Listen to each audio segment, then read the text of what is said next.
بھائی میں علماء کا بہت مشکور ہوں، بہت ہی شکر گزار ہوں. اللہ آپ کے اس علمی قیادت و صلاحیت کو قبول فرمائے کہ آپ نے مجھ جیسے چھوٹے سے آدمی پر، ناچیز کم علم پر اتنی توجہ سے تقریر سماعت کی اور مجھے دعاؤں سے نوازا. اللہ بہترین بدلہ دے. حضرت فرمانا تھوڑی دیر اور میں بہت لمبا سفر کر کے آ رہا ہوں اور اب مجھے پھر سے سفر کرنا، پورے 24 گھنٹے کا سفر پھر کرنا ہے.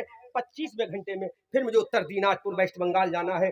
بس ایک بات، چونکہ میں علماء کی بات کو اپنے سر کا تاج سمجھتا ہوں، ان کا حکم سمجھ کر ایک بات اور بتا دوں. غوث اعظم رضی اللہ تعالیٰ عنہ وہ ذات ہیں، تقریر فرما رہے ہیں. کیا فرما رہے ہیں؟ زور سے بولو، کیا فرما رہے ہیں؟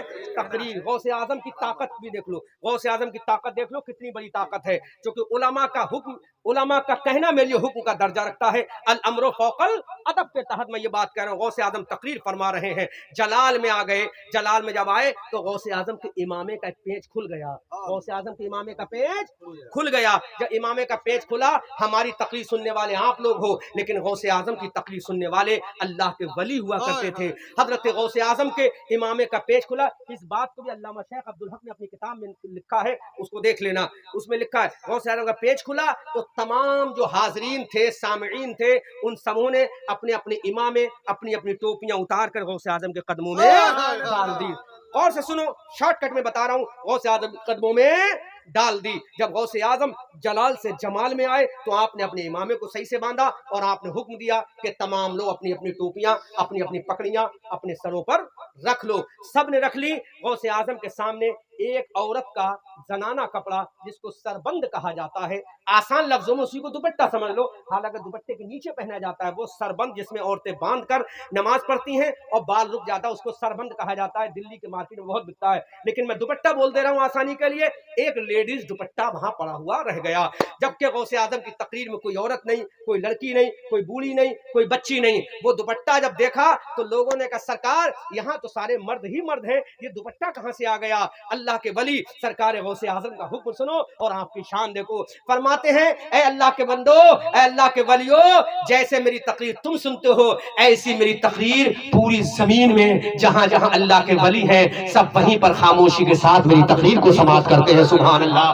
حضرت غوث اعظم فرماتے ہیں روئے زمین پر جہاں جہاں بھی اللہ کے ولی ہوتے ہیں، اپنی خانقاہوں میں، اپنے مرکزوں میں، اپنے گھروں میں، اپنی مسجدوں میں خاموش ہو جاتے ہیں اور میری تقریر وہیں سے سنتے ہیں. آپ کے لوگوں نے کہا سرکار لیکن عورت کا کپڑا کہاں سے آیا؟ تو آپ نے فرمایا یہاں سے بہت دور ایک شہر ہے جس کا نام اصفہان ہے. کیا نام ہے؟ اصفہان ہے. اصفہان میں ایک اللہ کی بندی، میری عارفہ بہن، اللہ کی ولیہ میری تقریر سن رہی تھی. جب میرا امامہ کا پیج کھلا تو اس نے وہیں سے دیکھ لیا اور اپنا دوپٹہ اصفہان سے میرے ادب کی بنیاد پر میرے قدموں میں بھیج دیا. سبحان اللہ.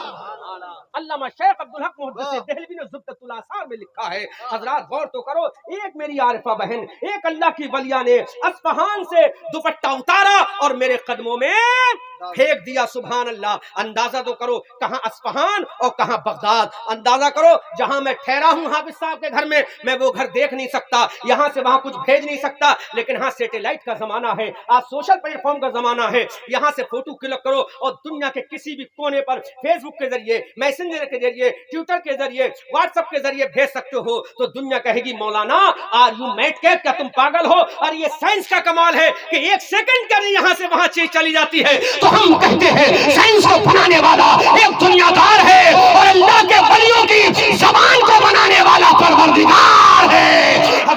حضرت غوث اعظم نے فرمایا کہ آج عارفہ بہن میری اصفہان کی دھرتی سے میری تقریر سن رہی تھی، وہیں سے اس نے اپنا دوپٹہ میرے قدموں میں پھینک دیا. غوث اعظم نے فرمایا اب یہ دوپٹہ مجھے دو. غوث اعظم کو دوپٹہ دیا گیا، غوث اعظم نے کاندھے پر رکھا اور دیکھتے ہی دیکھتے دوپٹہ غائب ہو گیا. سبحان اللہ. میرے غوث نے فرمایا اس بہن کا کام تھا میرے ادب کی بنیاد پر میرے قدموں میں بھیجنا اور میں نے دوپٹہ بغداد سے اس کے سر پہ بھیج دیا. سبحان اللہ. اندازہ کرو جب میرے غوث کی طاقت کا عالم یہ ہے، جب ایک غلام کی